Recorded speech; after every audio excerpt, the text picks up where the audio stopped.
तो अब देखो सेट को रिप्रेजेंट करने का या डिस्क्राइब करने का दो तरीका होता है। एक होता है रोस्टर फॉर्म, उसी को हम लोग बोलते हैं टेबुलर फॉर्म, और एक होता है सेट बिल्डर फॉर्म। तो अभी तक हमने जितना भी एग्जांपल जो भी लिखा कॉमा सेपरेट करके, वो सारा क्या था, वो उसी को बोलते हैं रोस्टर फॉर्म। इसमें कुछ भी स्पेशल नहीं है। जो समझने वाला मेन यहाँ पे है पूरे चैप्टर में, जो समझने का मेन बात है जो हमें समझना है, वो है सेट बिल्डर फॉर्म। कि अगर रोस्टर फॉर्म में दिया हुआ है तो उसको सेट बिल्डर फॉर्म में कैसे लिखा जाए, या सेट बिल्डर फॉर्म में लिखा हुआ है तो उसको पढ़ के उसका मीनिंग निकालना कि इसका मतलब क्या है। ठीक है, तो स्टार्ट करते हैं। पहले कुछ एग्जांपल ले लेते हैं रोस्टर फॉर्म का।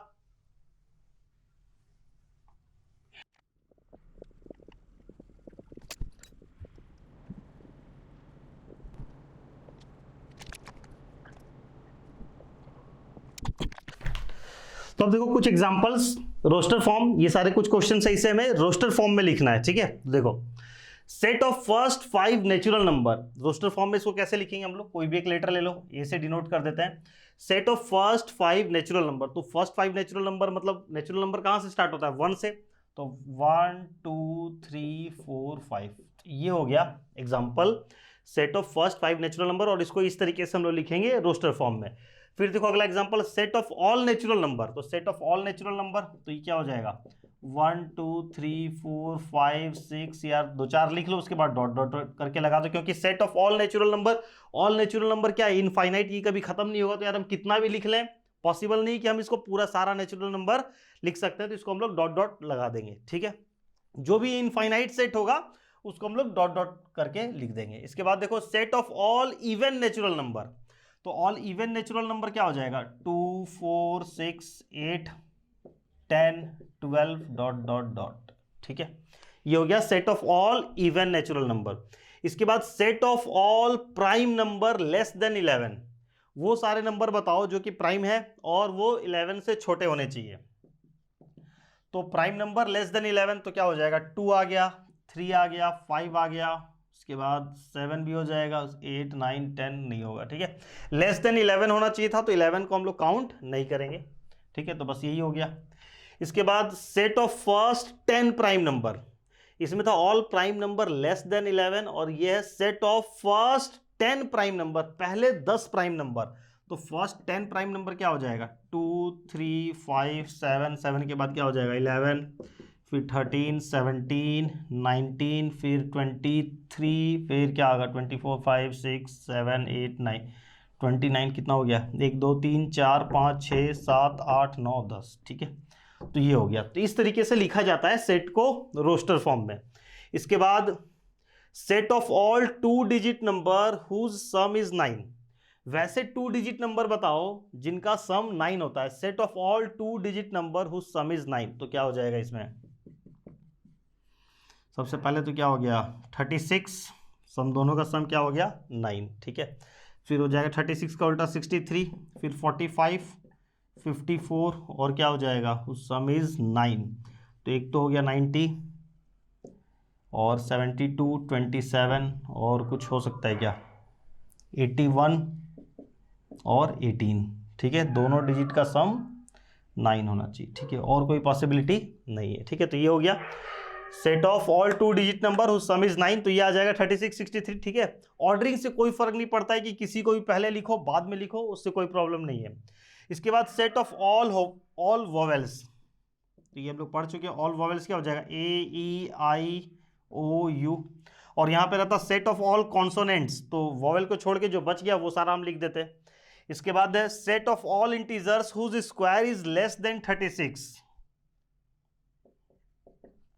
Set of all integers whose square is less than 36, वो सारे इंटीजर्स बताओ जिसका स्क्वायर करने पे 36 से छोटा नंबर आए। तो सबसे पहले क्या हो जाएगा सेट ऑफ ऑल इंटीजर्स, तो 0 1 2 3 4 5।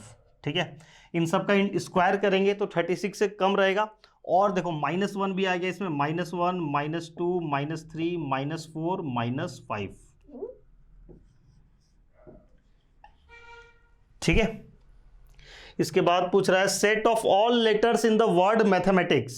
इसको चलो यहां लिख लेते हैं, FGH के बाद I। अब देखो ध्यान से समझो, ये भी क्वेश्चन आपको बुक में बहुत बार मिलेगा, और ये जो हम सॉल्व कर रहे हैं ये एग्जांपल 1 ही है, बुक का एग्जांपल 1। ठीक है, इसमें बुक में ये शायद ये यहाँ से स्टार्ट है, यही है एग्जाम्पल 1 का पहला क्वेश्चन यही है। ये हमने अपने तरफ से एक्स्ट्रा कुछ क्वेश्चन लिख दिए आपको समझाने के लिए, ठीक है। तो set of all letter in the word mathematics, तो अब देखो यहाँ पे क्या हो जाएगा, आई इक्वल टू एम आ गया, फिर ए आ गया, टी एच ई आ गया, ठीक है। देखो M A T H E, इसके बाद मैथमेटिक्स में दोबारा से एम आ रहा है, तो इसको एक बार हम लोग यहाँ बड़ा बड़ा लिख लेते हैं।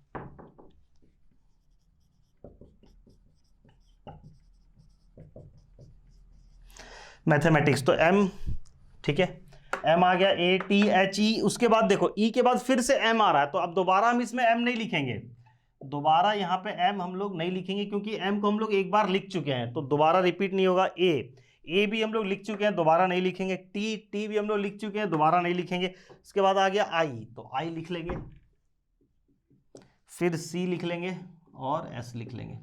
तो ये हो गया set of all letter in the word mathematics. तो ये हो गया, इस तरीके से हम लोग जो भी वर्ड दिया रहेगा उस वर्ड में जितने डिफरेंट लेटर्स होंगे उन सबको कॉमा से सेपरेट करके लिख देना है, ठीक है। तो ये हो गया कुछ एग्जांपल कि रोस्टर फॉर्म में हम लोग कैसे लिखते हैं, ठीक है। अब देखो सेट बिल्डर फॉर्म का कुछ एग्जांपल।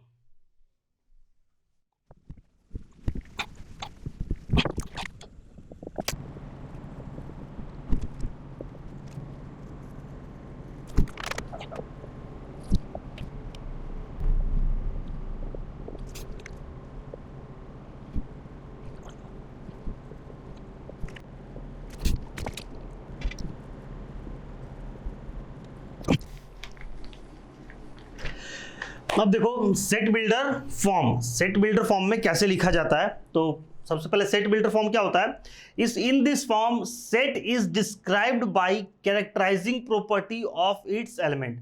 तो इसमें क्या होता है, जो हम लोग सेट को लिखते हैं ना, तो हर एक, जैसे रोस्टर फॉर्म में हम लोग हर एक एलिमेंट को कॉमा से सेपरेट करके लिख रहे थे, सेट बिल्डर फॉर्म में हम लोग हर एक एलिमेंट, एक एक एलिमेंट को नहीं लिखते हैं, वो सारे एलिमेंट में जो कॉमन प्रॉपर्टीज होती है उस प्रॉपर्टी को हम लोग लिख देते हैं। एग्जांपल समझो, in this form set is described bye characterising property of its element, ठीक है। मतलब वो सारे एलिमेंट में जो कॉमन प्रॉपर्टी है उस प्रॉपर्टी को लिख दिया जाता है। अब अगर वो सारे एलिमेंट है और सारे एलिमेंट की प्रॉपर्टी अगर अलग अलग है तो उसको सेट बिल्डर फॉर्म में नहीं लिखा जा सकता। जैसे फॉर एग्जांपल एक सेट है, यहाँ पे एक एलिमेंट है राम, फिर एक आ गया स्कूल, फिर एक आ गया 3, फिर एक आ गया दिल्ली, ठीक है। तो मान लो ये हमने कुछ एग्जांपल ले लिया, कुछ और ले लो यार, कुछ भी लिख दो इसके अंदर। एक रिवर का नाम लिख दिए गंगा, ठीक है, एक स्टेट का नाम लिख दिए, किसी पर्सन का नाम लिख दिए, ठीक है। तो अब यार ये रोस्टर फॉर्म में लिखा हुआ, रोस्टर फॉर्म में कुछ भी हो सकता है, एलिमेंट जो होंगे कॉमा से सेपरेट होने चाहिए, वो एलिमेंट कुछ भी हो सकते हैं, कोई ज़रूरी नहीं है कि वो सारे एलिमेंट में कोई कॉमन प्रॉपर्टी हो या सिर्फ नंबर हो या नेम हो, रोस्टर फॉर्म में कुछ भी हो सकता है, ठीक है। तो ये एक एग्जांपल है रोस्टर फॉर्म का। तो अब हम लोग इसको सेट बिल्डर फॉर्म में नहीं लिख सकते, क्यों? क्योंकि सारे एलिमेंट में कुछ भी, कोई भी प्रॉपर्टी कॉमन नहीं है, तो हर एक सेट को रोस्टर फॉर्म में नहीं लिखा जा सकता और हर एक सेट को सेट बिल्डर फॉर्म में नहीं लिखा जा सकता है, ठीक है। कुछ ऐसे सेट हैं जिसको सिर्फ हम लोग रोस्टर फॉर्म में लिख सकते हैं और कुछ ऐसे सेट है जिसको सिर्फ हम लोग सेट बिल्डर फॉर्म में लिख सकते हैं। जैसे वो जो एग्जांपल था all real numbers, all real numbers को हम लोग रोस्टर फॉर्म में नहीं लिख सकते हैं, ठीक है। तो सेट बिल्डर फॉर्म क्या होता है, in this form set is described bye characterising property of its element. वो सारे एलिमेंट में जो कॉमन प्रॉपर्टी है हम लोग उस प्रॉपर्टी को लिख देते हैं। तो एग्जांपल से समझते हैं इसको क्या होता है, और ये मोस्ट इंपॉर्टेंट टॉपिक है पूरे चैप्टर सेट में, यही रोस्टर फॉर्म में यार कुछ भी नहीं था समझने लायक, वैसा ये काफी इंपॉर्टेंट है। तो चलो इसको समझते हैं। Set of all natural number, ठीक है। तो रोस्टर फॉर्म में हमने इसको कैसे लिखा था, 1 2 3 4 डॉट डॉट डॉट करके ऐसे लिख दिए थे। ये हो गया था set of all natural number. इसी को हम लोग सेट बिल्डर फॉर्म में कैसे लिखेंगे, तो ए इक्वल टू ये सारे जो एलिमेंट है, ठीक है, जितने भी एलिमेंट है वो सारे एलिमेंट को हम बोल देंगे एक्स। वो सारे एलिमेंट, उसके अंदर जितने भी एलिमेंट हैं वो सारे एलिमेंट को बोला जाएगा एक्स। तो भैया ये एक्स क्या है, अब हमें इस एक्स के बारे में बताना है। तो x belongs to natural number. Starting में हमने पढ़ा था कुछ रिजर्व लेटर होते हैं, जैसे कहीं भी हमें कैपिटल एन दिखाई दे, कैपिटल एन का मतलब ऑल नेचुरल नंबर। तो यहाँ पे ये जो लिखा हुआ था set of all natural number, उसको हम लोग सेट बिल्डर फॉर्म में इस तरीके से लिखेंगे। ये हमारा इस चैप्टर का सबसे पहला एग्जाम्पल है, सेट बिल्डर फॉर्म का सबसे बेसिक एग्जाम्पल है। एक्स सच दैट, ये जो दो डॉट देते हैं इसको हम लोग इस तरीके से रीड करते हैं, x such that x belongs to, x क्या है भाई, ये सारे जितने भी नेचुरल नंबर्स थे हमने सबको बोल दिया एक्स, तो ये एक्स क्या है, तो x belongs to natural number. हम बोल रहे हैं कि ये जो एक्स है ये नेचुरल नंबर है, तो अब नेचुरल नंबर क्या होता है 1 2 3 4 5, तो इसका मतलब ये हो गया। ठीक है, क्लियर। और एग्जांपल लेते हैं, तो इस तरीके से लिखा जाता है करली ब्रैकेट एक्स। तो अब लिखने के लिए और भी तरीके हम लोग इसको यूज कर सकते हैं, कि कोई जरूरी नहीं कि सिंबल हम एक्स यूज करें, ए बी सी डी हम कोई सा भी सिंबल यूज कर सकते हैं। इसको हम लोग ऐसे भी लिख सकते थे, A such that A belongs to N, symbol A B C D are आप कोई सा भी सिंबल यूज कर लो। ठीक है, तो ये जो कॉलन के पहले जो लिखा हुआ है ना, ये जो भी सिंबल, तो यही सिंबल जितने भी उस सेट के अंदर जितने भी एलिमेंट आ रहे हैं ना, वो सारे एलिमेंट को हमने एक सिंबल से रिप्लेस कर दिया और उस सिंबल के बारे में बता दिया।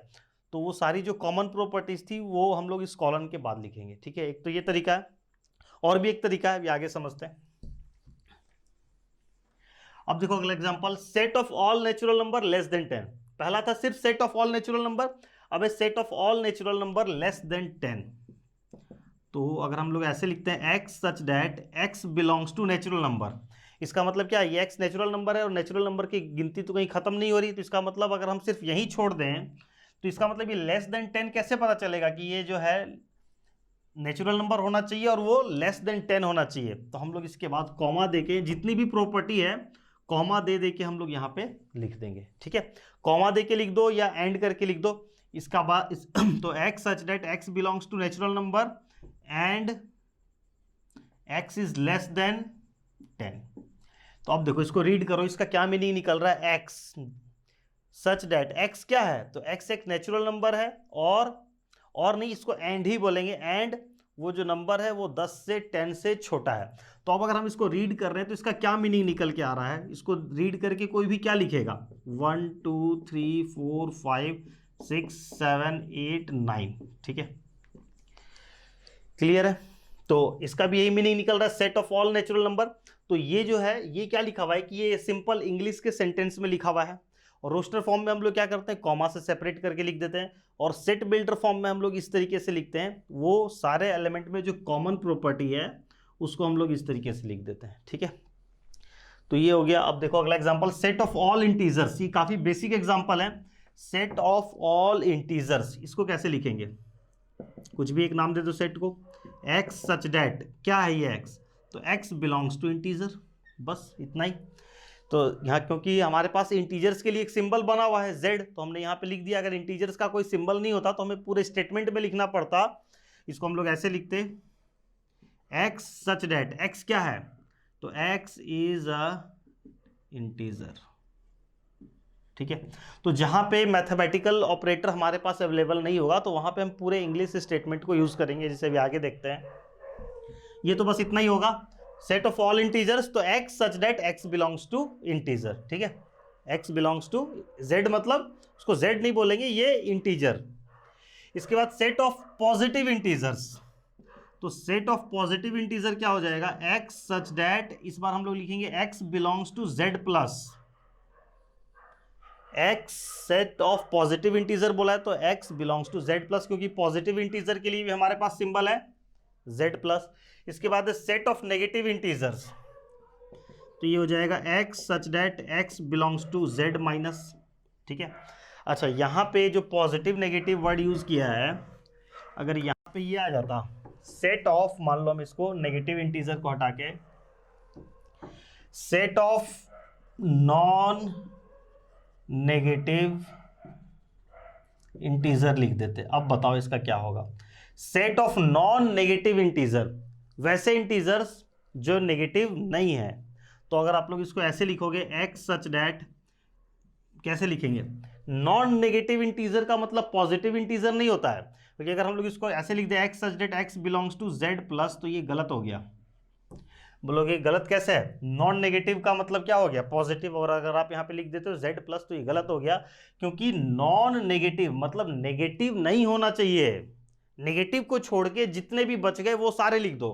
तो आपने ये लिखा, तो तो अब इसमें जीरो तो नहीं ना आया, जेड प्लस का मतलब होता है पॉजिटिव इंटीजर्स, तो इसमें जीरो काउंट नहीं हुआ, और नॉन नेगेटिव इंटीजर का मतलब नेगेटिव नहीं होना चाहिए था, तो इसमें जीरो भी काउंट होना चाहिए था, आपको जीरो भी यहां लिखना चाहिए था, तो जीरो कहां लिखा है, इसमें जीरो तो नहीं आ पाया, तो ये गलत हो गया ना। तो इसको हम लोग कैसे लिखेंगे, x such that x belongs to integer, तो ये भी गलत है क्योंकि इसमें तो फिर पॉजिटिव नेगेटिव सारे आ गए, x such that x belongs to integer and कर दो x not belongs to negative integer, ठीक है, मतलब इंटीजर होना चाहिए और नेगेटिव इंटीजर नहीं होना चाहिए, तो इसका मतलब क्या बच गया, पॉजिटिव बच गया सारा और जीरो बच गया। या फिर इसको ऐसे लिख लो, लिखने का और तरीका क्या हो गया, x such that x belongs to and x is equal to 0। तो अब देखो इसका क्या मतलब हुआ, x जो है वो सारा पॉजिटिव इंटीजर तो होगा, तो पॉजिटिव इंटीजर के अंदर जीरो छूट रहा है, तो हमने अलग से लिख लिया and x is equal to 0, x का वैल्यू 0 भी होगा और ये भी होगा, मतलब ये भी होगा एंड ये भी होगा, बीच में सिंबल देखो एंड लगा हुआ है, ठीक है ना। तो इससे क्या हुआ, x belongs to z plus से ये जो सिंबल हम यूज कर रहे हैं बिलोंग्स टू, इसको हम लोग रीड करते हैं बिलोंग्स टू, ठीक है, तो x belongs to positive integer, zero छूट रहा था तो हमने अलग से लिख दिया and x is equal to 0। तो यहां पे आपको ये इसका मतलब समझना है, पॉजिटिव इंटीजर और नॉन नेगेटिव इंटीजर दोनों सेम नहीं है, पॉजिटिव इंटीजर में क्या आ गया, सिर्फ 1 से स्टार्ट होगा, 1 2 3 4 5, ठीक है, और नॉन नेगेटिव इंटीजर क्या हो गया, 0 1 2 3 4, ठीक है, इस तरीके से। नॉन नेगेटिव मतलब नेगेटिव नहीं होना चाहिए, तो उसमें जीरो आएगा क्योंकि जीरो नेगेटिव नहीं है। इसके बाद देखो अगला example, set of all real numbers, set of all real numbers, इसको कैसे लिखेंगे, तो x such that x belongs to r, बस इतना ही। x क्या है, x रियल नंबर है, रियल नंबर के लिए हमारे पास सिंबल बना हुआ है, सिंबल एग्जिस्ट कर रहा है। Set of positive real number less than 100, तो x such that x belongs to r, set of positive real number है तो r प्लस हो गया, लेस देन 100 और वो 100 से छोटा होना चाहिए, तो क्या लिख देंगे, and x is less than 100, ठीक है, कंडीशन लग गया। इसके बाद set of all vowels of English alphabet, ये हो गया ये तो रोस्टर फॉर्म हो जाएगा ना, यहां पे क्या देखो, set of all vowels of English alphabet, तो इसको हम लोग कैसे लिखेंगे, ये तो यार अगर इसको तो वोवेल्स हमें वोवेल्स कैसे बताते हैं, AEIOU कॉमा से सेपरेट करके, लेकिन इसको सेट बिल्डर फॉर्म में लिखने का क्या तरीका है, तो इसको ऐसे लिखेंगे, x such that x is vowel of English, इसको हमें इस तरीके से सेंटेंस में ही लिखना होगा, इसको कोई मैथमेटिकल एक्सप्रेशन में, जैसे ये सब क्या था मैथमेटिकल एक्सप्रेशन हो गया, इसको हम मैथमेटिकल एक्सप्रेशन में नहीं लिख सकते हैं, तो वैसा कोई सिचुएशन तो उसे हमें पूरे स्टेटमेंट में ही लिखना पड़ेगा, ठीक है, तो इसको लिखने का और कोई तरीका नहीं, इसको ऐसे ही लिख सकते हैं, x such that x is vowel of English alphabet, ठीक है। इसके बाद set of all multiples of 5 less than 100, set of all multiples of 5 less than 100, तो ये लिखाएगा x सच डेट x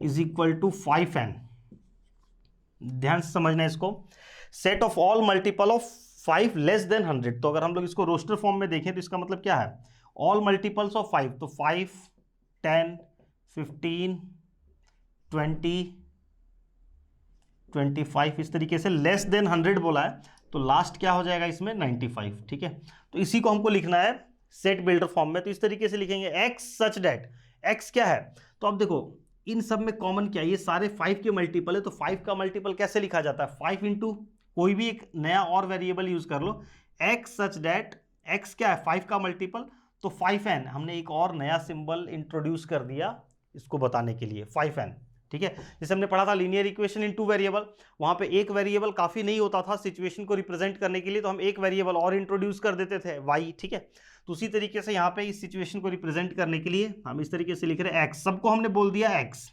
तो भाई ये x क्या है, तो x इज मल्टीपल ऑफ 5, तो x इक्वल टू 5 तो नहीं ना लिखेंगे, 5 का मल्टीपल है तो कैसे लिखेंगे, इसको एक सिंबल हमने और इंट्रोड्यूस कर लिया, x इक्वल टू 5n। तो अब ये जो नया सिंबल आ गया फिर से ये n क्या है, तो अब n के बारे में बताओ, तो हम लिख देंगे n belongs to natural number. अब देखो n क्या है, n नेचुरल नंबर है, तो n के यहाँ पे हमने n के ऊपर और कोई कंडीशन नहीं लगाया, सिंपली बोल दिया है कि n belongs to natural number. तो नेचुरल नंबर तो क्या 1 2 3 4 5 6 इनफाइनाइट तक, तो अब n के प्लेस पे हम पुट करेंगे 1, तो 5 इंटू 1 क्या हो गया 5, ये वाला नंबर आ गया। n के प्लेस पे हमने पुट किया 2, तो 5 2 जा 10, ये बन गया। n के प्लेस पे 3, तो 5 3 जा 15, n के प्लेस पे 19 पुट किया तो 95, यहाँ तक बन गया। अब देखो n के ऊपर तो कोई लिमिट लगा हुआ नहीं है, n क्या है नेचुरल नंबर, तो नेचुरल नंबर तो 20 भी है, तो n के प्लेस पे अगर हम 20 पुट कर देंगे तो 5 इंटू 20 क्या हो जाएगा 100। तो इस लिस्ट का मतलब क्या हुआ, इसके अकॉर्डिंग हम देखें तो इसके अकॉर्डिंग तो क्या हो गया 100 भी आ जाएगा।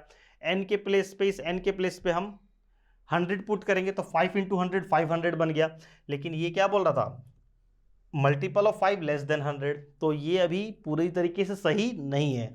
हमें और क्या करना पड़ेगा, इसमें एक कंडीशन और लगाना पड़ेगा कि जो n का वैल्यू है comma n is less than equal to 19, n का वैल्यू हम मैक्सिमम 19 तक ही पुट कर सकते हैं, उससे अगर हम ऊपर पुट करेंगे n के वैल्यू को 19 से बढ़ा लेंगे तो ये क्या होगा, फिर जो नंबर है वो 95 से ज़्यादा नंबर भी आ जाएगा, जबकि इस लिस्ट में 95 से बड़ा नंबर नहीं होना चाहिए। तो हमें n के ऊपर भी एक कंडीशन लगाना पड़ेगा कि जो n है ये 19 से ज़्यादा नहीं होना चाहिए। तो अब आप इस लिस्ट को पढ़ो, ये जो लिखा हुआ है इसका क्या मीनिंग निकल रहा है, x क्या है 5 का मल्टीपल। अब n क्या है, n एक नेचुरल नंबर है, तो अच्छा नेचुरल नंबर है तो इसलिए हम यहाँ पे माइनस पुट नहीं कर सकते। अगर यहाँ पे हमने जैसे z लिख दिया होता तो हम अब यहाँ पे हम नेगेटिव नंबर भी पुट कर सकते थे। अगर हम यहाँ पे रियल नंबर लिख देते हैं n बिलोंग्स टू r, ठीक है। अच्छा ध्यान देना, ये स्मॉल n और कैपिटल n में अंतर है। जो कैपिटल n होता है ना ये सिंबल है नेचुरल नंबर का, स्मॉल n कुछ नहीं होता है, ठीक है। स्मॉल n एक सिंपली एक सिंबल है। तो n बिलोंग्स टू अगर हम r लिखेंगे तो अब यहाँ पे तो यार रियल नंबर के प्लेस पे तो हम 1.1 भी पुट कर सकते हैं, 2.2 भी पुट कर सकते हैं, यहाँ पे 1.5 भी पुट कर सकते हैं। तो अगर हम यहाँ पे 1.5 पुट कर देंगे तो 5 इंटू 1.5 क्या हो जाएगा 7.5, 7.5 इस लिस्ट में ही नहीं है, ठीक है। तो यहाँ पे हमें ये भी ध्यान देना है कि जो एक हम नया सिंबल यूज़ कर रहे हैं उस सिंबल के बारे में बता रहे हैं, तो ध्यान रखना है कि नेचुरल नंबर पुट कर सकते हैं कि होल नंबर होगा, उस बात का ध्यान रखना है, ठीक है। तो ये हो गया हमारा फाइनल, ठीक है। Set of all multiples of 5 less than 100, तो x such that x is equal to 5n और n belongs to natural number और n is less than equal to 19। इसको लिखने का एक तरीका और है, यहाँ पे जैसे हमने दो सिंबल का यूज करना पड़ रहा है ना, x such that x is equal to 5n, तो डायरेक्ट हम ऐसे ना लिख के, और हमारे पास एक तरीका और है, डायरेक्ट हम यहाँ पे जो कॉलन है ना, कॉलन के पहले ही हम 5x लिख देंगे, 5x सच दैट x क्या है, x belongs to natural number. तो अब देखो x के प्लेस पे, x क्या है नेचुरल नंबर, तो x के प्लेस पे हम 1 पुट करेंगे तो 5 इंटू 1 5 बन गया। x क्या है नेचुरल नंबर, x के प्लेस पे हम 2 पुट करेंगे तो 10 बन जाएगा। x के प्लेस पे 3 पुट कर सकते हैं, ये 15 बन गया। 4 पुट करेंगे 20 बन जाएगा। इस तरीके से 19 पुट करेंगे तो ये 95 बन जाएगा। 20 पुट कर देंगे तो 100 बन जाएगा। 100 इस लिस्ट में नहीं होना चाहिए, तो कंडीशन लगा देंगे x is less than equal to 90। तो इस बार हमें दो सिंबल का ज़रूरत नहीं पड़ा, तो डायरेक्ट हम ऐसे लिख दिए। ये तरीका मेरे को ज़्यादा बेटर लगता है। x सच डेट एक और सिंबल का यूज़ कर लो, कोई प्रॉब्लम नहीं है उससे, ठीक है। बुक में आप देखोगे तो बहुत जगह कहीं पे ये वाला इस तरीके से लिखा हुआ तरीका मिलेगा, कहीं पे ये तरीका मिलेगा। दोनों तरीका सही है, कोई प्रॉब्लम नहीं है। उसके बाद अगला एग्जाम्पल देखो, set of all factors of 48 के जितने भी फैक्टर्स हैं उसको सेट बिल्डर फॉर्म में लिख के दिखाओ। तो पहले अगर जैसे कंफ्यूजन होता है, अगर डायरेक्ट नहीं लिख पा रहे हो, थोड़ा सा रफ वर्क करो, उसको रोस्टर फॉर्म में लिख लो। Set of all factors of 48, तो 48 का जितना भी फैक्टर है, तो 48 का फैक्टर हो गया 1 2 3 4 6 8 12 16 24 और 48, ये सब 48 का फैक्टर है। इसको हमें लिखना है सेट बिल्डर फॉर्म में। तो आप देखो ये सारे नंबर में आपको कुछ भी कॉमन दिख रहा है क्या? जैसे पिछले केस में 5n करके हमने लिख दिया था, ये ना तो 2 का मल्टीपल है, ना ये 3 का मल्टीपल है, ना ही ये 4 का मल्टीपल है, ना ही ये नंबर, ये सारे नंबर किसी के स्क्वायर है। इन सारे नंबर में कुछ भी कॉमन नहीं है। इन सारे नंबर में एक ही बात कॉमन है कि ये सारे नंबर 48 के मल्टीपल्स हैं, और 48 के मल्टीपल इसको हम 48 के फैक्टर है। तो 48 का फैक्टर इसको हम कैसे लिखेंगे? इसको हमें स्टेटमेंट में ही लिखना पड़ेगा, x सच दैट, x क्या है? x such that x is factor of 48। ठीक है, तो कई सिचुएशन ऐसा होगा ना कि उसको आपको पूरा स्टेटमेंट, पूरा इंग्लिश, पूरा स्टेटमेंट ही लिख के बताना पड़ेगा, उसका और कोई तरीका नहीं है। ठीक है, तो x such that x is a factor of 48। ठीक है, तो इसको इस तरीके से हम लोग लिखेंगे। इसके बाद और एग्जांपल देखो, तो ये काफ़ी इंपॉर्टेंट है सेट बिल्डर फॉर्म को समझना, इसलिए हम लोग यहाँ पे इतना ज़्यादा एग्जांपल ले रहे हैं, क्योंकि अगर ये टॉपिक आपका ठीक से क्लियर नहीं होगा तो आपको हर जगह आगे प्रॉब्लम होती रहेगी। क्योंकि ये हमारे लिए नया टॉपिक यही है, सेट बिल्डर फॉर्म ही समझ में आना चाहिए अच्छे से, ताकि कहीं भी कुछ भी लिखा हुआ रहे तो आप उसको पढ़ के उसका मीनिंग निकाल सको कि अच्छा यहाँ पे ये लिखा हुआ है। Set of all monuments of India, इसको हमें लिखना है सेट बिल्डर फॉर्म में। तो यार रोस्टर फॉर्म में लिखना रहता तो यार हम लोग इसको ऐसे लिख लेते, ए इक्वल टू क्या क्या है, ऑल मॉन्यूमेंट्स ऑफ इंडिया। तो क्या होता है यार, मॉन्यूमेंट्स में क्या आ जाएगा, हवा महल, ताजमहल, बिजली महल, और क्या हो गया, लाल किला। ठीक है, इस तरीके से जितने भी मॉन्यूमेंट्स है, यार मेरे को तो ज़्यादा पता भी नहीं है। ठीक है, जो भी मॉन्यूमेंट्स है ये वेल डिफाइंड है, क्योंकि किसी भी बिल्डिंग को देख के हम मॉन्यूमेंट नहीं बोल देंगे। मॉन्यूमेंट मतलब यार डिफाइंड, वेल डिफाइंड है कि इस चीज़ को मॉन्यूमेंट बोला जाएगा, तो इसमें कोई प्रॉब्लम नहीं है। ये सेट है, ये एक सेट का एग्जांपल है। तो रोस्टर फॉर्म में तो इसको हम लोग इस तरीके से लिख लेंगे। अब सेट बिल्डर फॉर्म में, यार सेट बिल्डर फॉर्म में इसको हम लोग कैसे लिखेंगे? इसको कोई मैथमेटिकल कोई प्लस माइनस करके तो हम लोग ग्रेटर देन लेस देन करके तो लिख नहीं सकते हैं। इसको कैसे लिखना पड़ेगा? x, सारे मॉन्यूमेंट्स को हमने बोल दिया x, तो क्या है भाई x? x such that x is monument of India. तो ये भी इंग्लिश स्टेटमेंट में ही लिखना पड़ेगा। इसके बाद अगला एग्जांपल देखो, set of all letters in the word probability. Probability letter में, प्रोबेबिलिटी वर्ड में जितने भी लेटर हैं वो सारे लेटर, इसको भी कैसे लिखेंगे? x सच दैट, अगर मान लो इसको हमें रोस्टर फॉर्म में लिखना रहता तो रोस्टर फॉर्म में कैसे लिखते हैं इसको? p, फिर r, फिर o, फिर b, फिर a, फिर उसके बाद b आ गया, b हम लोग लिख चुके हैं, नहीं लिखेंगे। उसके बाद i लिखेंगे, उसके बाद l, i आ चुका है, t और y। रोस्टर फॉर्म में लिखना रहता है, इस तरीके से लिख लेते हैं। इसको सेट बिल्डर फॉर्म में लिखना है, तो सेट बिल्डर फॉर्म में कैसे लिखेंगे इसको? x सच दैट, सब में कोई कॉमन तो है नहीं कि कुछ भी कॉमन, इसको मैथमेटिकल ऑपरेटर लगा के नहीं लिखा जा सकता, इसको भी हमें ऐसे ही लिखना पड़ेगा। x such that x is letter of word pro, capital में लिख लेना सब इसको।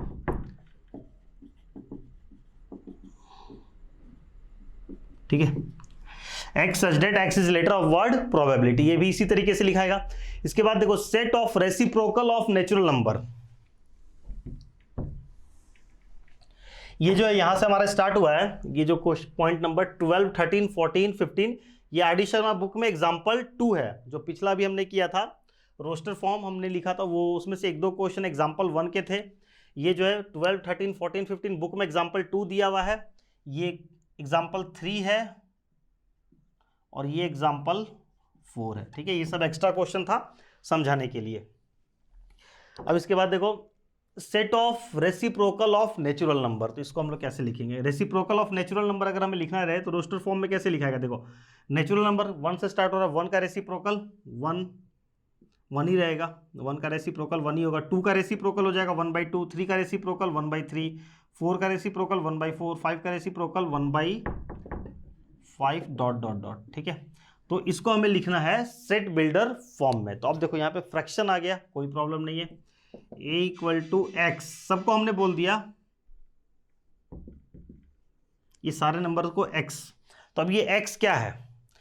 x equal to 1/n। यहां पे हमने फिर एक और नया वेरिएबल का यूज किया, x such that x is equal to 1/n। तो अब ये n क्या है? n belongs to natural number. बस ये हो गया। तो अब देखो n क्या है, नेचुरल नंबर, तो n के प्लेस पे अगर हम 1 पुट करेंगे तो 1/1 1 हो गया। n के प्लेस पे 2 पुट करेंगे तो 1/2 ये वाला आ जाएगा। n के प्लेस पे 3 पुट करेंगे तो ये आ गया। n के प्लेस पे 4 पुट करेंगे ये आ गया। तो इस तरीके से हम लोग लिखेंगे इसको। एक तरीका और है वही कि हमें दो वेरिएबल का यूज ना करना पड़े, डायरेक्ट यहीं पे लिख दो a = 1/x such that x क्या है, x belongs to natural number. अब देखो दोनों का सेम मीनिंग निकल रहा है, हमें दो वेरिएबल लेने का कोई जरूरत ही नहीं था, हम डायरेक्ट लिख सकते थे। डायरेक्ट हम यहीं पे 1/x लिख लिए, तो x क्या है, नेचुरल नंबर, तो अब x के प्लेस पे 1 पुट करो तो 1/1 1 आ गया। x के प्लेस पे 2 पुट करो 1/2 ये हो गया। x के प्लेस पे 3 पुट करो 1/3 ये बन गया। ठीक है, तो ऐसे लिखो दोनों सही है। ठीक है, इसलिए बताया जा रहा है हम लोग, हमें जब भी लिखना होता है यार हम ऐसे लिखते हैं, लेकिन अगर कहीं पे ऐसा भी लिखा हुआ हमें मिल जाए तो कम से कम पढ़ के उसका मतलब समझ में आना चाहिए कि क्या लिखा हुआ है। ठीक है, इसके बाद अगला एग्जांपल देखो, अगला दिया हुआ है set of all odd natural number. एक बार वीडियो पॉज करो और आप लोग इसको लिख के देखो कितने तरीके से लिख सकते हो। ठीक है, इसके बाद वीडियो कंटिन्यू करना। Set of all odd natural number, देखो तो ऑल ऑड नेचुरल नंबर क्या हो जाएगा, 1 3 5 7 9। रोस्टर फॉर्म में यार काफ़ी सिंपल होता है, सेट बिल्डर फॉर्म उससे भी ज़्यादा सिंपल है, हमें इतना नहीं लिखना पड़ता है। a = सबको हमने बोल दिया x सच दैट, ये x क्या है, ऑड नंबर है। तो यार ऑड नंबर हम जूनियर क्लासेस में लीनियर इक्वेशन में जो वर्ड प्रॉब्लम मिलता था तो वहाँ पे sum of 3 consecutive odd number is इतना, इस टाइप का हम पढ़ चुके हैं। तो वहाँ पे हमने ऑड नंबर को कैसे लिखा जाता था, x such that x = 2n + 1। ठीक है, और कॉमा n क्या है, ऑड नंबर को जनरली हम लोग इस तरीके से लिखते हैं 2n + 1। हमने एक नया सिंबल इंट्रोड्यूस कर दिया n के बारे में बताओ n क्या है। क्या ध्यान रखना है कि ऑड नेचुरल नंबर ही होना चाहिए वो, तो n अगर हम लिख दें n belongs to natural number. ठीक है,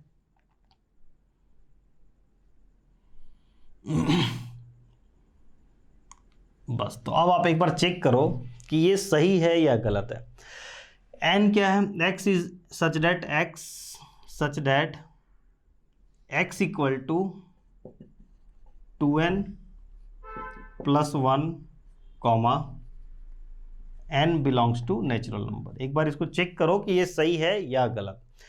n नेचुरल नंबर है तो n के प्लेस पे हम 1 से स्टार्ट कर सकते हैं, तो अगर हम n के प्लेस पे 1 पुट करेंगे तो ये क्या बन जाएगा, देखो 2 × 1 2 2 + 1 3 कॉमा n क्या है, n नेचुरल नंबर है, n के प्लेस पे 2 पुट करेंगे तो 2 2 = 4 4 + 1 5।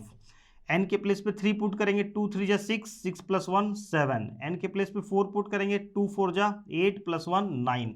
इस तरीके से आगे का नंबर हमें मिलता रहेगा। तो अब आप देखो ये दोनों लिस्ट क्या सेम आ रहा है, क्या था, set of all odd natural number. तो ऑल ऑड नेचुरल नंबर में तो 1 भी आना चाहिए, और अगर हम ये सेट बिल्डर फॉर्म लिखते हैं तो इसके अंदर तो 1 कहीं आ ही नहीं पाया ना। अगर हमने ये लिख दिया x such that x = 2n + 1 और n belongs to natural number, तो अब n नेचुरल नंबर है तो n के प्लेस पे 1 2 3 1 से ही स्टार्ट कर सकते हैं पुट करना, और 1 से स्टार्ट करेंगे तो 3 आ रहा है, 5 आ रहा है, 7 आ रहा है, 9 आ रहा है, 1 आ ही नहीं पा रहा है। तो जबकि यहाँ पे क्या है, set of all odd natural number, all odd natural number में तो यार 1 भी आना चाहिए था, तो अब इसके हिसाब से तो 1 निकल के नहीं आ रहा है, इसका मतलब ये गलत है। ठीक है, तो इसको सही कैसे किया जाए, तो हम यहाँ पे ध्यान दो, n बिलोंग्स टू जो नेचुरल नंबर लिखा हुआ है, अगर हम इसको यहाँ पे होल नंबर लिख दें तो अब हम लोग n के प्लेस पे होल नंबर पुट कर सकते हैं, और होल नंबर कहाँ से स्टार्ट होता है, 0 से। तो अगर हम यहाँ पे 0 पुट कर देंगे 2 × 0 0 0 + 1 क्या हो जाएगा, 1 आ गया।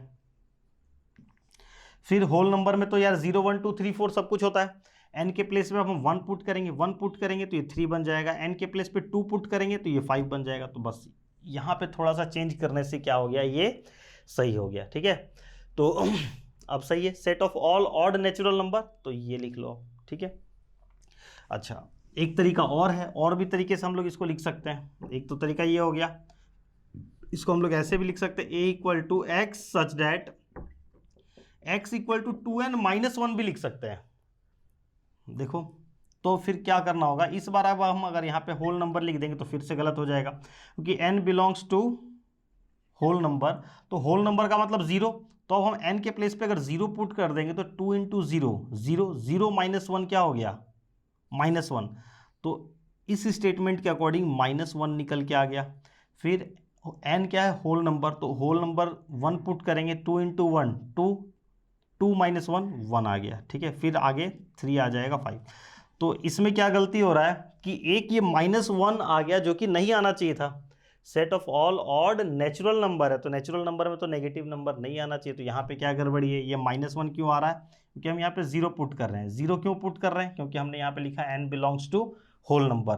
तो अगर हम यहाँ पे कर दें नेचुरल नंबर, तो अब n अगर नेचुरल नंबर है तो हम यहाँ पे 0 पुट नहीं कर सकते हैं। 1 से मिनिमम हमें 1 से स्टार्ट करना होगा। तो 1 पुट करेंगे तो 2 इंटू 1 2, और 2 माइनस 1 1 आ जाएगा। तो अब इस बार ये हो गया, सही हो गया, ठीक है। तो अब देखो दोनों में क्या अंतर है, x such that x equal to 2n plus 1 भी लिख सकते हैं, x such that x equal to 2n minus 1 भी लिख सकते हैं। अगर हमने 2n प्लस 1 लिखा है तो हमें लिखना पड़ेगा n belongs to whole number, और यहाँ पे 2n माइनस 1 लिखे तो यहाँ लिखना पड़ेगा n belongs to natural number. इस बात का स्ट्रिक्टली आपको ध्यान रखना, थोड़ा भी मिस्टेक हुआ तो पूरा गलत हो जाएगा, ठीक है। क्लियर। सिमिलरली इसको भी इसी तरीके से लिखेंगे, set of all even natural number. तो इवन नेचुरल नंबर क्या हो गया 2 4 6। इवन नेचुरल नंबर का मतलब 2 4 6 8 सोन, ठीक है। तो ये कैसे लिखाएगा, x such that x equal to 2n, और n क्या है, n belongs to natural number. तो अब देखो n के प्लेस पे अगर हम लोग 1 पुट करेंगे तो 2 इंटू 1 2 बन गया। फिर 2 पुट करेंगे तो 2 2 जा 4, 3 पुट करेंगे तो ये 6 बन गया, ये सही है, ठीक है। वो ऑड नंबर वाले में थोड़ा प्रॉब्लम था, इसमें कहीं कोई प्रॉब्लम नहीं है। इसके बाद set of all integers whose cube is an even integer. अच्छा इसी को देखो, इसको हम लोग x यूज ना करके इसको भी हम लोग डायरेक्ट लिख सकते हैं, direct 2n such that n belongs to natural number. तो ये भी सही हो जाएगा। अब देखो n क्या है, नेचुरल नंबर, तो n के प्लेस पे अगर हम 1 पुट करेंगे तो 2 इंटू 1 2 बन गया, 2 पुट करेंगे तो 2 2 जा 4, ठीक है। तो ये भी चलेगा। अब इसके बाद देखो set of all integers whose cube is an even integers, वो सारे इंटीजर्स बताओ, सेट ऑफ ऑल इंटीजर्स वो सारे इंटीजर बताओ जिसका क्यूब करने पे भी इवन इंटीजर आए। तो थोड़ा रुक के सोचो, किस इंटीजर का क्यूब इवन होता है। तो इवन इंटीजर है, जैसे एग्जांपल लिख लेते हैं, चलो 1 2 3 4 5 6, ठीक है। तो ये 1 3 5 ऑड इंटीजर हो गया, 1 का क्यूब 1, 2 का क्यूब 8, 3 का क्यूब 27, 4 का क्यूब 64, 5 का क्यूब 125, 6 का क्यूब 216। तो देखो जो इवन इंटीजर है, इवन इंटीजर का क्यूब क्या आ रहा है, इवन, और ऑड इंटीजर का क्यूब क्या होता है, ऑड। तो हमें क्या बताना है, सेट ऑफ ऑल इंटीजर्स, वैसे इंटीजर्स बताओ whose cube is even integer, जिसका क्यूब करने पे इवन इंटीजर आए, वैसे इंटीजर बताओ। तो वैसा इंटीजर कौन है, 2 4 6 8, फिर -2 -4, तो जितने भी इवन इंटीजर्स हैं, ठीक है, इवन इंटीजर्स का ही क्यूब जो है वो इवन होगा। तो इसका मतलब हमें यहाँ पे क्या लिखना है, एक तरीके से क्या बोला जा रहा है, हमें यहाँ पे इवन इंटीजर्स लिखना है। इसका मतलब ये हो गया कि इवन इंटीजर बताओ। तो x such that x equal to 2n, n belongs to integer. तो अब देखो n क्या है, इंटीजर, तो n के प्लेस पे -1 -2 -3 भी पुट कर सकते हैं, और 1 2 3 भी पुट कर सकते हैं, और 0 भी पुट कर सकते हैं, ठीक है। तो इसका क्यूब करने पे इवन इंटीजर आए, तो ये एक तरीके से क्या हो गया, इवन इंटीजर हमने यहाँ पे लिख दिया। इवन इंटीजर का क्यूब इवन होता है, ठीक है। इसके बाद set of all real number which can not be written as the quotient of two integers in the set builder form. अब देखो क्वोशंट ऑफ टू इंटीजर्स का मतलब क्या हुआ, p by q form. Quotient मतलब ये p by q, quotient of two integers, ठीक है। तो वैसे रियल नंबर बताओ, रियल नंबर 2 पार्ट में होता है, रैशनल और इरेशनल। तो वैसे रियल नंबर बताओ जिसको कि हम लोग p बाई क्यू के फॉर्म में नहीं लिख सकते। इस लाइन का यही मतलब है, set of all real number which can not be written as the quotient of two integers. Quotient of two integer मतलब p बाई क्यू के फॉर्म में। तो वैसा रियल नंबर बताओ जिसको कि हम लोग p बाई क्यू के फॉर्म में नहीं लिख सकते। तो ऐसा कौन सा है, रियल नंबर 2 पार्ट में बटा हुआ है, रैशनल और इरेशनल। तो जितने भी रैशनल नंबर है हम लोग सबको पी बाई क्यू के फॉर्म में लिख सकते हैं, और जो इररेशनल नंबर है उसको हम लोग पी बाई क्यू के फॉर्म में नहीं लिख सकते हैं। तो एक तरीके से इस लाइन का क्या मीनिंग निकल रहा है, पूरा इररेशनल नंबर। वैसे रियल नंबर बताओ जिसको कि हम लोग पी बाई क्यू के फॉर्म में नहीं लिख सकते, इसका क्या मतलब है, इररेशनल नंबर। तो इसको कैसे लिखेंगे, x such that x belongs to irrational number. Irrational number के लिए हम लोग सिंबल यूज करते हैं टी। पॉजिटिव नेगेटिव का कोई चक्कर नहीं है, इसलिए सिंपली टी आ गया, नहीं तो टी प्लस टी माइनस लिखते हैं, ठीक है। या इसको ऐसे भी लिख सकते हैं, x such that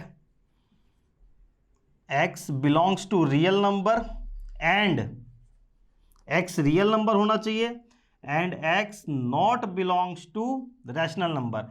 x real number होना चाहिए और एक्स रैशनल नंबर नहीं होना चाहिए। अगर रैशनल नहीं होगा तो बचा हुआ क्या हो गया, इररेशनल। तो एक्स क्या है, रियल नंबर है और वो रैशनल नहीं है, तो रैशनल नहीं तो फिर क्या बच गया, सिर्फ इररेशनल। तो आप ऐसे लिख लो, ऐसे लिख लो, दोनों सही है, ठीक है। तो इस वीडियो को यार यहीं स्टॉप करते हैं। तो इसके बाद हम लोग का नेक्स्ट टॉपिक है, ये हमने पढ़ा इस वीडियो में, सेट बिल्डर फॉर्म और रोस्टर फॉर्म में कैसे लिखा जाता है, कोई भी कंडीशन दिया हुआ है तो। नेक्स्ट वीडियो में हम लोग पढ़ेंगे कि रोस्टर फॉर्म को सेट बिल्डर फॉर्म में कैसे कन्वर्ट करेंगे, सेट बिल्डर फॉर्म को रोस्टर फॉर्म में कैसे कन्वर्ट करेंगे, ठीक है। तो चलो ठीक है, बाय बाय। आप लोग प्लीज़ कमेंट करके जरूर बताना कि समझ में आया कि नहीं आया ये सब कुछ, ठीक है। चलो बाय बाय।